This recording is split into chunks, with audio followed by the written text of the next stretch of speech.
নমস্কাৰ ছাত্ৰ-ছাত্ৰী সকল মই জাহ্নবী দাস আজি তোমালোকৰ বিজ্ঞান বিষয়ৰ অষ্টম অধ্যায় জীৱই কেনেকৈ বংশ বিস্তাৰ কৰে সেই বিষয়ে আলোচনা কৰিম আহা আজি আমি শিকিবলৈ লওঁ প্ৰজনন প্ৰক্ৰিয়াৰ বিষয়ে প্ৰজনন প্ৰক্ৰিয়া দুই ধৰণেৰে সংঘটিত হৈছিল কি আছিল অযৌন প্ৰজনন প্ৰক্ৰিয়া আৰু যৌন প্ৰজনন প্ৰক্ৰিয়া প্ৰজনন প্ৰক্ৰিয়া দুই ধৰণৰ অযৌন আৰু যৌন প্ৰজনন ইয়াৰে অযৌন প্ৰজনন প্ৰক্ৰিয়া নিম্ন খাপৰ জীৱসমূহৰ মাজত দেখা গৈছিল বা সৰল পৰ্যায়ৰ জীৱসমূহৰ মাজত দেখা গৈছিল অযৌন প্ৰজনন প্ৰক্ৰিয়াৰ ছটা কি আছিল পদ্ধতি আছিল ছটা পদ্ধতি কি আছিল দ্বিখণ্ডন বা বিভাজন ইয়াৰে এটা জীৱ কি হ'ব পাৰে দুটুকুৰা হ'ব পাৰে বা বিভিন্ন টুকুৰাত বিভক্ত হ'ব পাৰে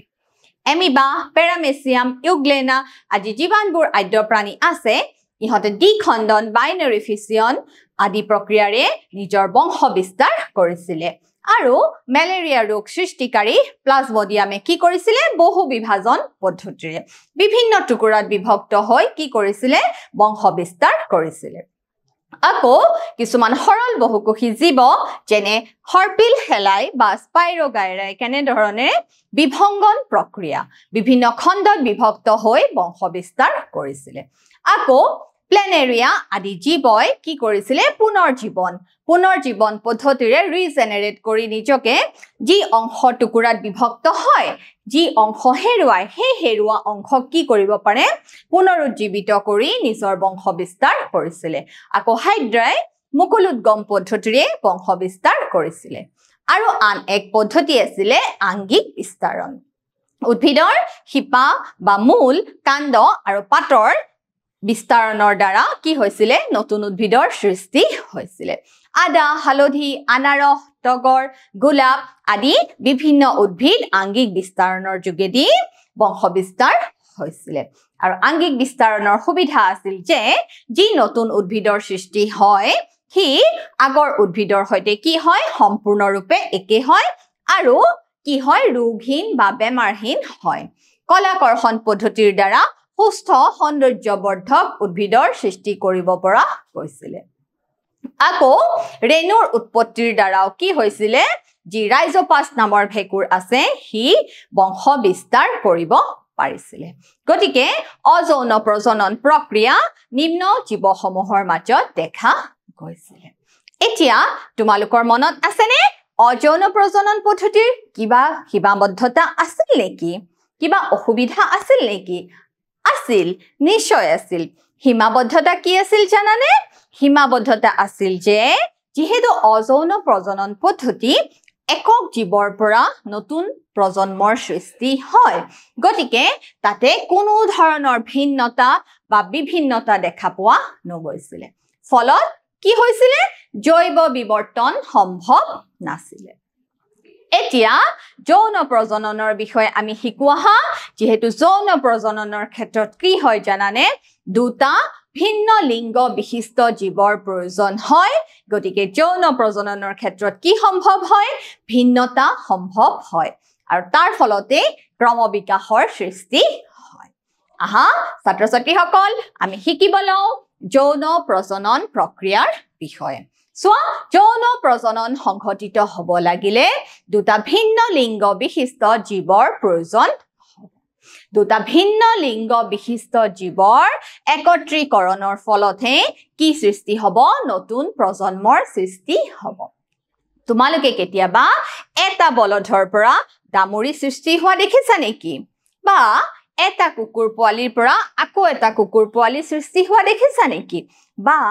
এগৰাকী মহিলাৰ পৰা আকৌ নতুন এটা প্ৰজন্ম সৃষ্টি হোৱা দেখিছা নেকি কেতিয়াও সম্ভৱ নহয় গতিকে যৌন প্ৰজনন হ'ব লাগিলে দুটা ভিন্ন লিংগ বিশিষ্ট কিহৰ প্ৰয়োজন হ'ব জীৱৰ প্ৰয়োজন এতিয়া চোৱা আমি ইয়াৰ আগৰ ক্লাছত ডিএনএ প্ৰতিলিপিকৰণৰ বিষয়ে শিকিছিলো ডিএনএ প্ৰতিলিপিকৰণত কি হৈছিল এটা কোষৰ পৰা কি সৃষ্টি হৈছিল এটা কোষৰ পৰা দুটা অপত্য কোষৰ সৃষ্টি হৈছিল এটা কোষৰ পৰা দুটা অপত্য কোষৰ সৃষ্টি হওঁতে কি হয় জানানে কোষ অংগাণু আৰু DNA কি হয় প্ৰতিলিপিকৰণ হয় সোৱা এটা কোষৰ পৰা দুটা অপত্য কোষ বা এটা কোষৰ পৰা নতুন অপত্য কোষৰ সৃষ্টি হোৱা প্ৰক্ৰিয়া এটা কোষৰ পৰা নতুন অপত্য কোষৰ সৃষ্টি হোৱা প্ৰক্ৰিয়াত কি হয় কোষ অংগাণু আৰু DNA কি হয় প্ৰতিলিপিকৰণ হয় DNA প্ৰতিলিপিকৰণ হয় প্ৰতিলিপিকৰণ মানে নক্সা কিন্তু এই প্ৰতিলিপিকৰণৰ ফলত যি অপত্য DNA ৰ সৃষ্টি হয় এই প্ৰতিলিপিকৰণৰ ফলত যি অপত্য DNA ডিঅক্সিৰাইবোনিউক্লিক এসিড যি অপত্য DNA সৃষ্টি হয় হি হুবহু একে নহয় কি নহয় হুবহু একে নহয় যাৰ ফলত কি সৃষ্টি হয় জানানে ভেৰিয়েশন বা বৈসাদৃশ্যৰ সৃষ্টি হয় যাৰ ফলত কি সৃষ্টি হয় ভেৰিয়েশন বা বৈসাদৃশ্যতাই দেখা দিয়ে এতিয়া এই বৈসাদৃশ্যতা ক'ত দেখা দিয়ে জানানে উচ্চ স্তৰ জীৱসমূহৰ মাজত দেখা দিয়ে আৰু যদি নিখুঁতভাৱে এই DNA প্ৰতিলিপিকৰণ নহয় যদি নিখুঁতভাৱে DNA প্ৰতিলিপিকৰণ নহয় তেনেহলে এই বৈসাদৃশ্য কি হৈ থাকিব বাঢ়ি গৈ থাকিব গতিকে আমি এই সমস্যাৰ কি কৰিব লাগিব সমাধান কৰিব লাগিব আৰু যদি DNA প্ৰতিলিপিকৰণ হৈ গৈ থাকে এটা প্ৰজন্মৰ পৰা আন এটা প্ৰজন্মলৈ যদি DNA প্ৰতিলিপিকৰণ হৈ থাকে আৰু নতুন প্ৰজন্মত যদি দুগুণ সংখ্যক ক্ৰমজমৰ সৃষ্টি হৈ যায় তেনেহলে পৃথিৱীত কি হৈ যাব জানানে বাঢ়ি যাব মানে DNA ৰ সংখ্যা বাঢ়ি যাব DNA ৰ সংখ্যা যদি বাঢ়ি যায় তেনেহলে কি হ'ব জানানে পৃথিৱীত কিছু খেলিমেলিৰ সৃষ্টি হ'ব গতিকে এই DNA ৰ সংখ্যাৰ যি খেলিমেলি এই খেলিমেলি নহবৰ কাৰণে এটাই সমাধান আছে আৰু এই সমাধানৰ সূত্ৰ কি জানানে যি জীৱৰ দেহৰ দৈহিক কোষবিলাক আছে জীৱৰ দৈহিক কোষবিলাকত কৈ জীৱৰ বংশক্ৰম ৰক্ষা কৰা কোষবিলাক জীৱৰ দৈহিক কোষবিলাকত কৈ জীৱৰ বংশক্ৰম ৰক্ষা কৰা কোষবিলাকৰ কি হয় জানানে ক্ৰমজমৰ সংখ্যা কোষবিলাকৰ ক্ৰমজমৰ আৰু DNA ৰ সংখ্যা আৰু DNA ৰ সংখ্যা অৰ্ধেক মানে আধা হয় দেখিছা জীৱকুলৰ মাজত যাতে সমস্যা আহি নপৰে জীৱকুলত যাতে সমস্যা আহি নপৰে সেই সমস্যাৰ সমাধান হ'বলৈ হলে যিবোৰ কোষে বংশক্ৰম ৰক্ষা কৰে যিবোৰ কোষে বংশক্ৰম ৰক্ষা কৰে সেই কোষবিলাকৰ ক্ৰমজম আৰু DNA ৰ সংখ্যা কি হয় জানানে আধা হয় গতিকে ফলত কি সৃষ্টি হয় এক নতুন প্ৰজন্মৰ সৃষ্টি হয় আৰু নতুন প্ৰজন্মৰ ক্ষেত্ৰত কি হৈ থাকে DNA সমসংখ্যক থাকে গতিকে ছাত্ৰ ছাত্ৰীসকল আমি শিকিব লওঁ আহা যৌন প্ৰজননৰ ফলত কেনেদৰে নতুন জীৱৰ সৃষ্টি হয় সোৱা নতুন প্ৰজন্মৰ সৃষ্টিত দুটা লিংগ বিশিষ্ট জীৱ অৰ্থাৎ পুংলিংগ আৰু স্ত্ৰীলিংগ দুয়োটাৰে প্ৰয়োজন হয় সোৱা পুলিংগ আৰু স্ত্ৰীলিংগ দুয়োটাৰে প্ৰয়োজন দুটা ভিন্ন জীৱৰ পৰা পোৱা DNA একত্ৰীকৰণৰ ফলতহে কি হয় এটা নতুন প্ৰজন্মৰ সৃষ্টি হয় দুটা ভিন্ন জীৱৰ পৰা পোৱা DNA একত্ৰীকৰণৰ ফলতহে নতুন জীৱৰ সৃষ্টি হয় সোৱা যৌন প্ৰজনন প্ৰণালীৰ প্ৰয়োজনীয়তা দেখিছা ইয়াতে তোমালোকৰ বিভিন্ন ব্যক্তিৰ ভিন্নতাৰ চিত্ৰ দেখুওৱা হৈছে সোৱা বিকাশৰ বাবে প্ৰয়োজনীয় তাৰতম্য আমাৰ কি হয় প্ৰাপ্ত হয় বৃদ্ধি আৰু বিকাশৰ বাবে কি হয় প্ৰয়োজনীয় তাৰতম্য ঘটে আৰু নতুন প্ৰজাতিৰ উৎপত্তিৰ ক্ষেত্ৰত গুৰুত্বপূৰ্ণ ভূমিকা পালন কৰে গতিকে যৌন প্ৰজননৰ ক্ষেত্ৰত দুটা ভিন্ন লিংগ বিশিষ্ট জীৱৰ একত্ৰীকৰণ হয় আৰু তাৰ ফলত কি সম্ভৱ হয় নতুন প্ৰজাতিৰ উৎপত্তিৰ ক্ষেত্ৰত ই গুৰুত্বপূৰ্ণ ভূমিকা পালন কৰে যৌন প্ৰজননৰ লক্ষণ বিশেষ অংগবোৰত বিশেষ কোষৰ এক স্তৰ থাকে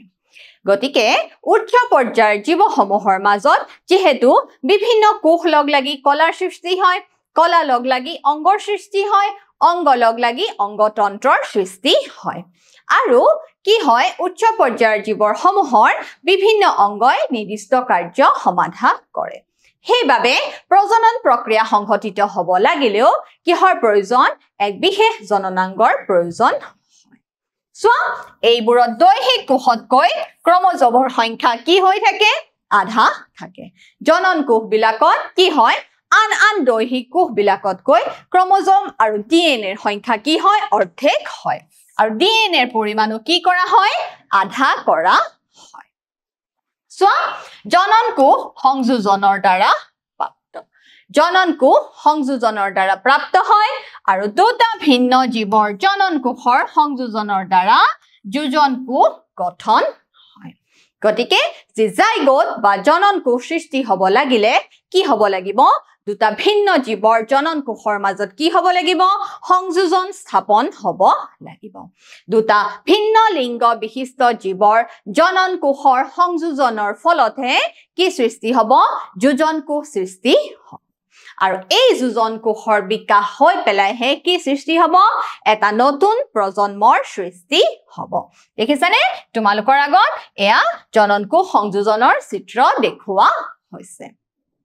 এতিয়া চোৱা নতুনকৈ সৃষ্টি হোৱা প্ৰজন্মৰ ব্যক্তি বিশেষৰ ক্ৰমজমৰ নতুনকৈ সংখ্যা আৰু ডিএনএৰ পৰিমাণ আগৰ প্ৰজন্মৰ ব্যক্তি বিশেষৰ সৈতে সমভাৱে অটুট থাকে যেহেতু দৈহিক কোষবিলাকতকৈ জনন কোষবিলাকৰ কি হয় ক্ৰমজম আৰু ডিএনএৰ সংখ্যা আধা হয় সেয়ে কি হয় নতুনকৈ সৃষ্টি হোৱা প্ৰজন্মৰ বিলাকৰ কোষৰ সংখ্যা আগৰ প্ৰজন্মৰ কোষৰ সংখ্যাৰ সৈতে কি হৈ থাকে সমভাৱে অটুট হৈ থাকে চোৱা মহিলাৰ পৰা যদি n সংখ্যক ক্ৰমজম আহে আৰু পুৰুষৰ পৰাও যদি n সংখ্যক ক্ৰমজম আহে তেনেহলে যি নতুন জনন কোষ যোজন কোষ সৃষ্টি হ'ব তাৰ কিমান সংখ্যক ক্ৰমজম থাকিব 2n সংখ্যক ক্ৰমজম থাকিব যি নতুন যোজন কোষ সৃষ্টি হ'ব তাৰ কিমান সংখ্যক ক্ৰমজম থাকিব 2n সংখ্যক ক্ৰমজম থাকিব আৰু এই যোজন কোষটোৰ বৃদ্ধি আৰু বিকাশৰ ফলত কি হ'ব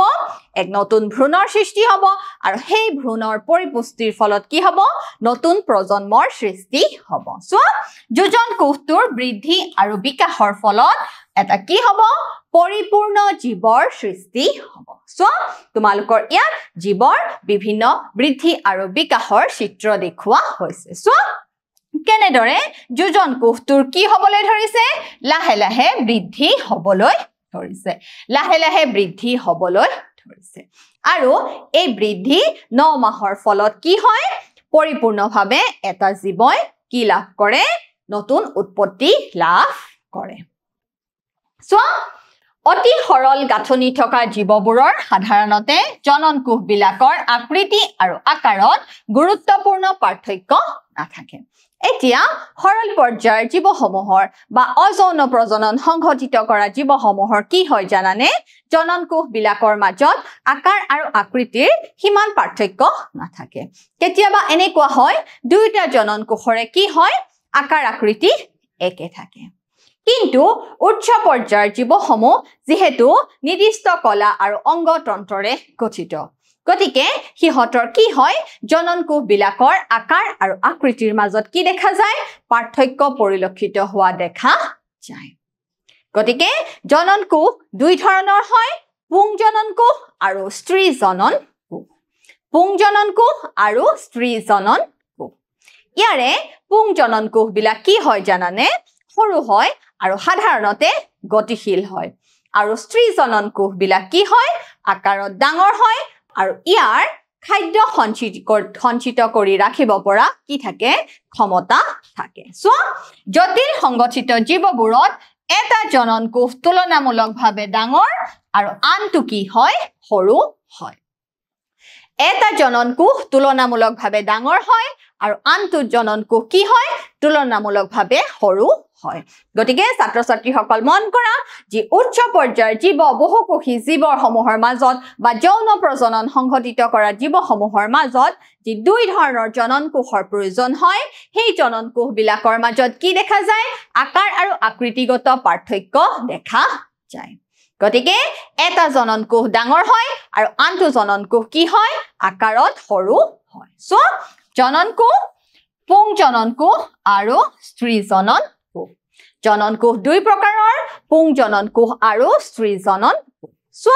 পুং জননকোষসমূহ কি হয় তুলনামূলকভাৱে সৰু হয় আৰু কি হয় অধিক গতিশীল হয় ইহতে মুভমেন্ট কৰিব পাৰে চলনক্ষম ইহত চলন কৰিব পাৰে গতি কৰিব পাৰে আৰু আকাৰত কি হয় তুলনামূলকভাৱে সৰু হয় আৰু সোৱা স্ত্ৰী জননকোষবোৰ কি হয় তুলনামূলকভাৱে ডাঙৰ আৰু কি কৰিব পাৰে খাদ্য সঞ্চিত কৰি ৰাখিব পাৰে তাৰ মানে স্ত্ৰী জননকোষ কেনেকুৱা জানানে একদম ৰাণীৰ নিচিনা ৰাণীয়ে যেনেকৈ এঠাইতে বহি থাকে তেনেদৰে স্ত্ৰী জননকোষ কি হয় জানানে এঠাইতে থাকিব পাৰে কুইন প্ৰিন্সেছ হয় বুজি পাইছা গতিকে স্ত্ৰী জননকোষসমূহ তুলনামূলকভাৱে ডাঙৰ হয় আৰু ইহতে কি কৰিব পাৰে খাদ্য সঞ্চিত কৰি ৰাখিব পাৰে ইহতে বিভিন্ন নিউট্ৰিশন লাভ কৰিব পাৰে তেতিয়া এটো এটা নতুন প্ৰজন্মৰ সৃষ্টি হ'ব নিউট্ৰিশন যদি নাপায় খাদ্য যদি নাপায় কোষৰ আকাৰ কেনেদৰে বৃদ্ধি হ'ব গতিকে যি 9 মাহ কোষৰ আকাৰ বৃদ্ধি হ'ব লাগিলে কি প্ৰয়োজন হ'ব নিশ্চয়কৈ খাদ্য বিভিন্ন পুষ্টিকৰ উপাদানৰ প্ৰয়োজন হ'ব গতিকে স্ত্ৰী জননকোষে কি কৰিব পাৰে খাদ্যৰ ভঁৰাল খাদ্য সঞ্চিত কৰি ৰাখিব পাৰে আৰু পুং জননকোষসমূহ কি হয় তুলনামূলকভাৱে আকাৰত সৰু হয় আৰু কি কৰিব পাৰে মুভমেন্ট মানে গতি কৰিব পাৰে সো এবাৰ আমি পঢ়িম সপুষ্পক উদ্ভিদৰ যৌন প্ৰজনন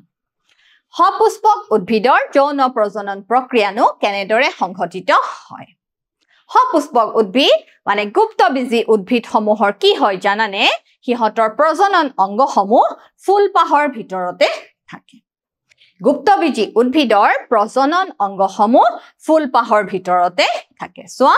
আমি এতিয়া চাও কেনেদৰেনো সপুষ্পক উদ্ভিদত যৌন প্ৰজনন প্ৰক্ৰিয়া সংঘটিত হয় সো গুপ্তবীজী উদ্ভিদৰ প্ৰজনন অংগবিলাক ফুলপাহতে অৱস্থিত হয় সো তোমালোকৰ আগত ধুনিয়া এটা ফুলৰ দীৰ্ঘছেদ দেখুৱা হৈছে দেখিছা এয়া তোমালোকে এই মাজৰ অংশ দেখা পাইছানে এই মাজৰ অংশ কি জানানে এই মাজৰ অংশ হৈছে গৰ্ভমুণ্ড গৰ্ভদণ্ড আৰু গৰ্ভাশয়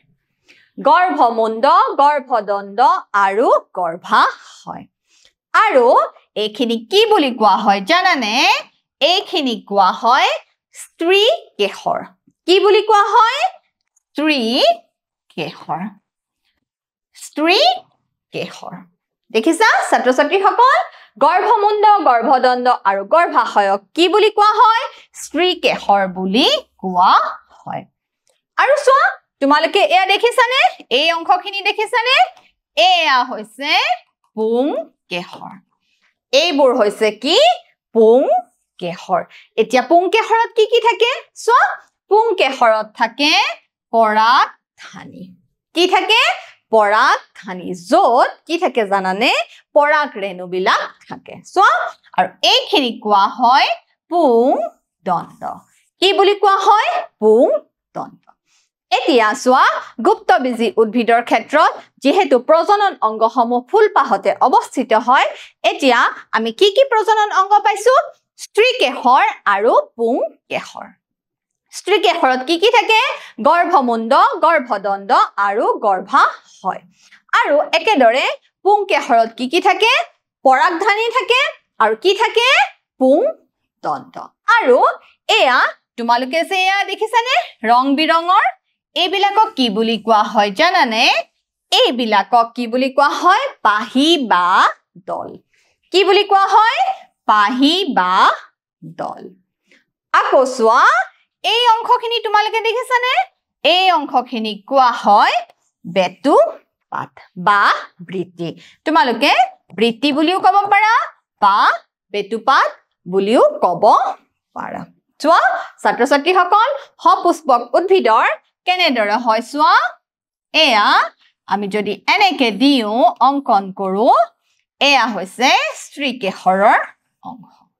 এই ডালক আমি কি বুলি কম স্ত্ৰীকেশৰ বুলি আকৌ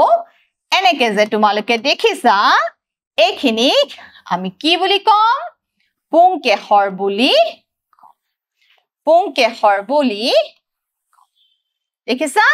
আমি কি বুলি কম পুংকেশৰ বুলি এয়াত থাকিব গৰ্ভমুণ্ড গৰ্ভদণ্ড আৰু কি থাকিব জানানে গৰ্ভাশয় থাকিব কি থাকিব গৰ্ভাশয় থাকিব স্ত্ৰীকেশৰ কেইটা ভাগ আমি দেখিছো তিনিটা ভাগ দেখিছো আৰু এয়া হৈছে পুংকেশৰত কি থাকিব পুংদণ্ড থাকিব আৰু পৰাগধানী থাকিব আৰু কি থাকিব পুংদণ্ড থাকিব আৰু যি ৰং বিৰঙৰ থাকে হেয়াক আমি কি বুলি কম জানানে পাহি বুলি কম কি বুলি কম পাহি বা দল কি বুলি কম পাহি বা দল যি ৰঙীন অংশ থাকে বিভিন্ন তোমালোকে খুব ভালকে ফুল এপাহ লৈ যদি মন কৰা তেতিয়া দেখিবা চোৱা পাহি বা দল আৰু ইয়াতে যে থাকে সেউজীয়া তাক আমি কি বুলি কম বেতুপাত বা বৃত্তি বুলি কম গতিকে চোৱা ছাত্ৰ ছাত্ৰীসকল এপাহ সপুষ্পক উদ্ভিদ বা গুপ্তবীজী উদ্ভিদৰ প্ৰজনন অংগসমূহ কেনেকুৱা ধৰণৰ হ'ব স্ত্ৰীকেশৰ আৰু কি থাকিব পুংকেশৰ আৰু কি থাকিব বেতুপাত থাকিব আৰু কি থাকিব পাহি বা দল গতিকে এয়া হৈছে সপুষ্পক উদ্ভিদৰ বিভিন্ন প্ৰজনন অংগ চোৱা পুংকেশৰ আৰু স্ত্ৰীকেশৰ ইয়াৰে পুংকেশৰ আৰু স্ত্ৰীকেশৰ হল প্ৰজনন অংগ য'ত জননকোষ বিলাক থাকে স্ত্ৰীকেশৰ আৰু পুংকেশৰ হৈছে প্ৰজনন অংগ য'ত জননকোষ বিলাক থাকে দেখিছা ইয়াতে পৰাগধানী আৰু কি থাকে পুংদণ্ড থাকে চোৱা এয়া হৈছে বেতুপাত আৰু এয়া হৈছে স্ত্ৰীকেশৰৰ অংশ আৰু এয়া হৈছে পাহি বা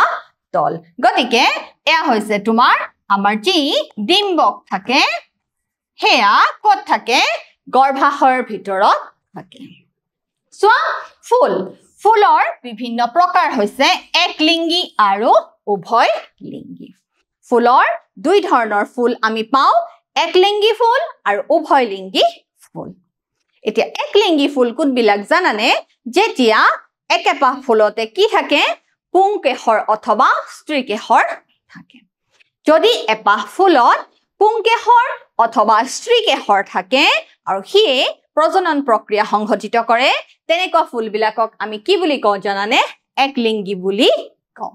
একলিংগী ফুলৰ উদাহৰণ অমিতা তৰমুজ ইত্যাদি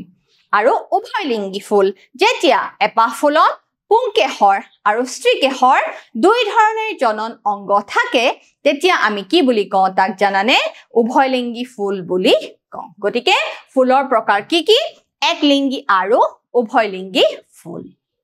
চোৱা যেতিয়া কেৱল পুংকেশৰ অথবা স্ত্ৰীকেশৰ বহন কৰে তেতিয়া আমি কি বুলি কওঁ একলিংগী ফুল বুলি কওঁ উদাহৰণ অমিতা আৰু তৰমুজ আৰু উভয়লিংগী যেতিয়া পুংকেশৰ আৰু স্ত্ৰীকেশৰ দুয়োটা অংগ থাকে তেতিয়া কি বুলি কওঁ উভয়লিংগী ফুল বুলি কওঁ আৰু উদাহৰণ দিয়া হৈছে জবা আৰু সৰিয়হ জবা ফুল হিবিস্কাছ আৰু সৰিয়হ চোৱা পুংকেশৰ হৈছে পুং প্ৰজনন অংগ উদ্ভিদৰ সপুষ্পক উদ্ভিদৰ পুংকেশৰ হৈছে পুংজনন অংগ আৰু তাতে কি থাকে পৰাগধানী আৰু পুংদণ্ড থাকে আৰু পৰাগধানীতে কি সৃষ্টি হয় পৰাগ ৰেণুৰ উৎপত্তি হয় চোৱা পুংকেশৰ এইবিলাক সাধাৰণতে হালধীয়া বৰণৰ হয় দেখিছানে এইবিলাকৰ কালাৰ কি হয় হালধীয়া বৰণৰ হয় তোমালোকে এপা ফুল যেতিয়া হাতত লোৱা তেতিয়া ওপৰ পুংকেশৰ বিলাক চুলে হাতত কি হৈ যায় হালধীয়া বৰণৰ পৰাগৰেণুবোৰ লাগি ধৰে হেই হৈছে পুংজনন অংগ সপুষ্পক উদ্ভিদৰ পুংকেশৰ বা পুংজনন অংগ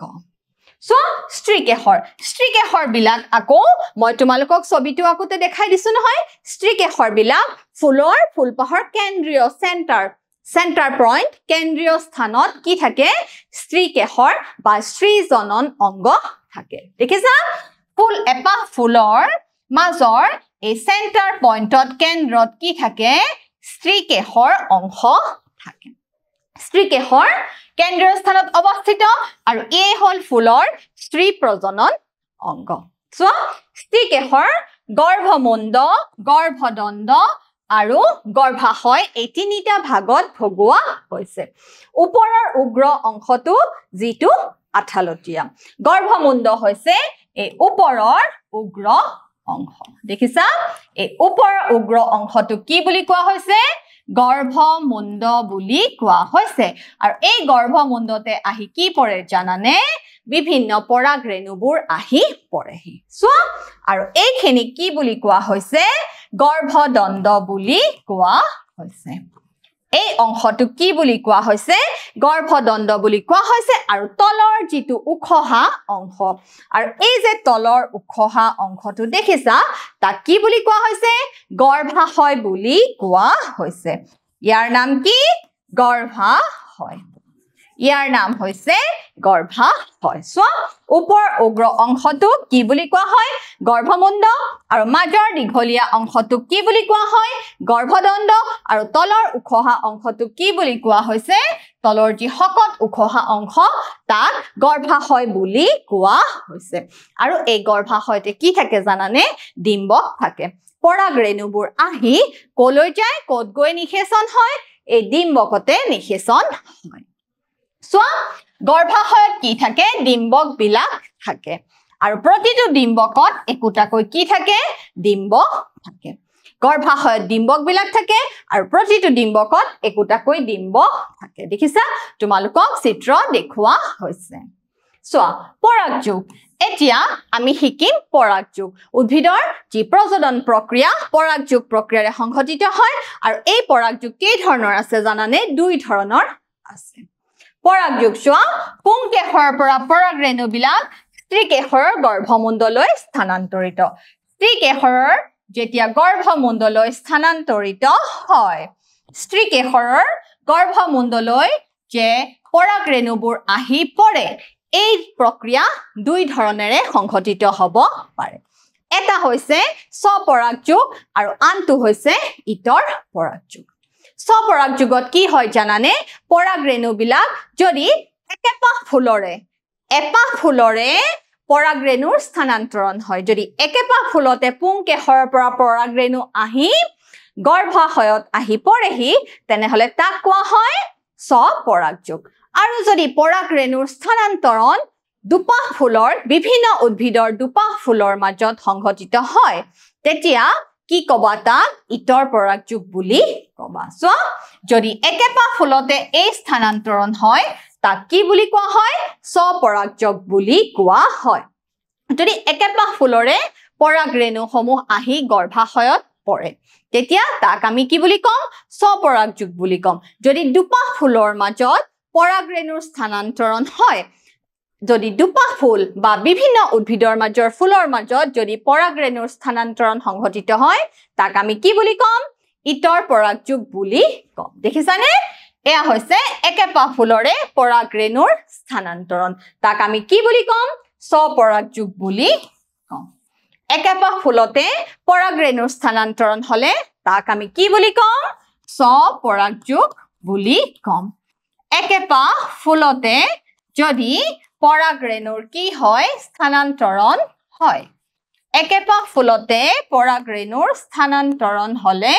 তাক আমি কি বুলি কম স্বপৰাগযোগ বুলি কম সো যদি এই স্থানান্তৰণ প্ৰক্ৰিয়া একেপাহ ফুলতে সংঘটিত হয় তাক স্বপৰাগযোগ বুলি কয় যদি দুপাহ ফুলৰ মাজত হয় যদিহে এই স্থানান্তৰণ প্ৰক্ৰিয়াত এপাহ ফুলৰ পৰাগৰেণু গৈ আন এপাহ ফুলৰ স্ত্ৰীকেশৰৰ গৰ্ভমুণ্ডত পৰেগৈ তাক আমি কি বুলি ক'ম ইতৰ পৰাগযোগ বুলি ক'ম গতিকে পৰীক্ষাত ছাত্ৰ-ছাত্ৰীসকল কোৱেশ্চন আহে প্ৰশ্ন আহে স্বপৰাগযোগ আৰু ইতৰ পৰাগযোগৰ মাজৰ পাৰ্থক্য কি বা স্বপৰাগযোগ আৰু ইতৰ পৰাগযোগ কাক বোলে তেতিয়া তোমালোকে লিখিব লাগিব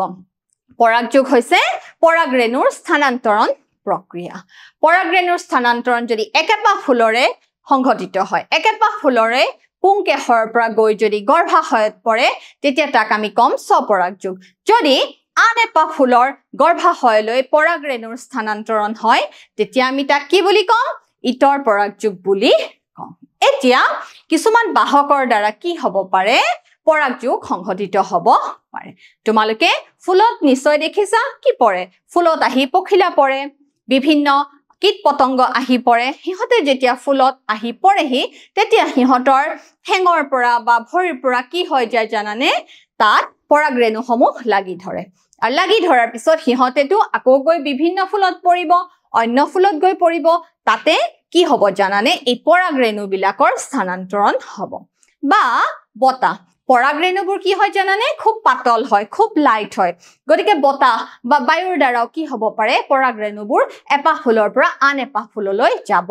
পাৰে বা পানী কিবা ফুল যদি কোনোবা ফুল যদি পানীত পৰে তেতিয়া পানীটো হিহতে কি কৰিব পাৰে চলাচল কৰিব পাৰে গতিকে পৰাগযোগ কি বাহকৰ দ্বাৰা হ'ব পাৰে বায়ু পানী আৰু বিভিন্ন কীট পতংগ মানে বিভিন্ন জন্তু বা প্ৰাণী আদিৰ দ্বাৰা সংঘটিত হ'ব পাৰে সো তোমালোকৰ আগত কি ধুনীয়া চিত্ৰ দেখুৱা হৈছে বতাহ বিভিন্ন পৰাগৰেণুবোৰ কি হয় দেখিছানে ইয়াতে বিভিন্ন আহি কীট পতংগ পৰিব পাৰে পখিলা মৌমাখি আদি সো বা পানীটো কি হ'ব পাৰে পৰাগযোগ সংঘটিত হ'ব পাৰে বিভিন্ন জীৱ দেখিছা চৰাই আহি ফুলত পৰেহি সেইদৰে বিভিন্ন কাৰকৰ দ্বাৰা বায়ু পানী আৰু প্ৰাণীৰ দ্বাৰা কি হ'ব পাৰে পৰাগযোগ সংঘটিত হ'ব পাৰে সো নিষেচনত কি হয় পৰাগনলী থাকে গৰ্ভাশয় থাকে আৰু স্ত্ৰীজননকোষ থাকে পৰাগৰেণুবোৰ আহি কি হয়হি সো আহি পেলাই গৰ্ভাশয়ৰ ডিম্বকত আহি মিলিত হয় আৰু এই পুংজননকোষ আৰু স্ত্ৰীজননকোষৰ আৰু স্ত্ৰীজননকোষৰ মিলনৰ ফলত যি যোজনকোষৰ সৃষ্টি হয় তাক সেই প্ৰক্ৰিয়াক কি বুলি কোৱা হয় জানানে পুংজননকোষ আৰু স্ত্ৰীজননকোষৰ মিলনৰ ফলত যি যোজনকোষৰ সৃষ্টি হয় তাক নিষেচন বুলি কোৱা হয় তাক কি বুলি কোৱা হয় নিষেচন বুলি কোৱা হয় পুং আৰু স্ত্ৰীজকোষৰ জননৰ ফলত সৃষ্টি হোৱা যোজনকোষ বুলি কোৱা হয় আৰু ইয়াৰ পৰাই পৰৱৰ্তী কালত কি হয় এটা নতুন উদ্ভিদৰ সৃষ্টি হয় এতিয়া চোৱা নিষেচনৰ পিছৰ পৰ্যায়ত কি হয় নিষেচনৰ পিছৰ পৰ্যায়ত কি হয় জানানে যোজনকোষটোৰ একেলেঠাৰিয়ে কেইবাবাৰো বিভাজন ঘটে নিষেচনৰ পিছত যোজনকোষটোৰ একেলেঠাৰিয়ে কেইবাবাৰো বিভাজন হৈ এটা ভ্ৰূণৰ সৃষ্টি হয় আৰু এই ভ্ৰূণটো কি হয় জানানে ভ্ৰূণটোৰ চাৰিওফালে থকা বা ডিম্বকটো কি হ'ব পাৰে বাহিৰৰ বেৰখন ডাঠ হৈ যাব পাৰে আৰু সমান্তৰালভাৱে কি হয় গৰ্ভাশয়টো কি হ'বলৈ ধৰে পুৰত হ'বলৈ ধৰে আৰু ফলত কি হৈ থাকে বেটুপাত পাহি বৃতি পুংকেশৰ আৰু স্ত্ৰীকেশৰ বিলাক কি হৈ যায় মৰহি যাবলৈ ধৰে আৰু তাৰ ফলতে কি সৃষ্টি হয় বীজটোৰ অংকুৰণ হ'বলৈ ধৰে সো একেলেঠাৰি কেইবাবাৰো বিভাজন ঘটি ভ্ৰূণ এম্ব্ৰায়ৰ সৃষ্টি হয় আৰু ইয়াৰ লগে লগে ডিম্বকৰ চাৰিওকাষে এখন ডাঠ আৱৰণৰ সৃষ্টি হয় আৰু পৰৱৰ্তী কালত ই বীজ বা চিডলৈ পৰিৱৰ্তিত হয় দেখিছা ইয়াত তোমালোকৰ আগত কেনেদৰে ভ্ৰূণটোৰ একেলেঠাৰে কেইবাবাৰো বিভাজন ঘটি কিহৰ সৃষ্টি হোৱা দেখুওৱা হৈছে বীজৰ সৃষ্টি হোৱা দেখুওৱা হৈছে আৰু এই বীজৰ অংকুৰণ ঘটিয়ে কি সৃষ্টি হয় পৰৱৰ্তী নতুন উদ্ভিদৰ সৃষ্টি হয় সো গৰ্ভাশয় ফল আৰু ডিম্বাণুৱে কি বহন কৰে বীজ বহন কৰে বেটুপাত পাহি পুংকেশৰ গৰ্ভদণ্ড আৰু গৰ্ভমণ্ডবিলাক কি হৈ যায় শুকাই সৰি যায় সো অংকুৰণ বীজৰ ভিতৰতে থকা ভ্ৰূণটোতে ভৱিষ্যতৰ উদ্ভিদটো থাকে আৰু উপযুক্ত পৰিবেশত অংকুৰিত হৈ গছ পুলিটো গজি উঠে আৰু এই প্ৰক্ৰিয়াকে কি বুলি কোৱা হয় বীজৰ অংকুৰণ বুলি কোৱা হয় সো এই প্ৰক্ৰিয়াকে কি বুলি কোৱা হয় বীজৰ অংকুৰণ বুলি কোৱা হয় এতিয়া তোমালোকে মোক কি দিব লাগিব এটা পৰীক্ষা দিব লাগিব সো মোৰ প্ৰথম প্ৰশ্ন পৰাগধানীত পোৱা হয় বেতুপাত ডিম্বক স্ত্ৰীকেশৰ পৰাগৰেণু কি পোৱা যায় পৰাগধানীত পৰাগৰেণু পোৱা যায় মোৰ দ্বিতীয় প্ৰশ্ন চোৱা তলৰ কোনটো স্ত্ৰীকেশৰৰ অংশ নহয় গৰ্ভদণ্ড গৰ্ভমুণ্ড গৰ্ভাশয় পৰাগৰেণু স্ত্ৰীকেশৰ কোনটো অংশ নহয় পৰাগৰেণু অংশ নহয় মোৰ তৃতীয় প্ৰশ্ন চোৱা যেতিয়া কেৱল পুংকেশৰ অথবা স্ত্ৰীকেশৰ এপাহ ফুলে বহন কৰে তেতিয়া ফুলবোৰক উভয়লিংগী বুলি কোৱা হয় ই শুদ্ধ নে অশুদ্ধ ই হৈছে অশুদ্ধ যেতিয়া এপাহ ফুলত পুংকেশৰ অথবা স্ত্ৰীকেশৰহে থাকে তাক কি বুলি কোৱা হয় একলিংগী বুলি কোৱা হয় গতিকে ছাত্ৰ ছাত্ৰীসকল আজি আমি শিকিলো যৌন প্ৰজনন প্ৰক্ৰিয়াৰ বিষয়ে আৰু সপুষ্পক উদ্ভিদৰ যৌন প্ৰজনন প্ৰক্ৰিয়াৰ বিষয়ে আশা কৰো তোমালোকে বুজিবলৈ সক্ষম হৈছা আজিলৈ আহো ধন্যবাদ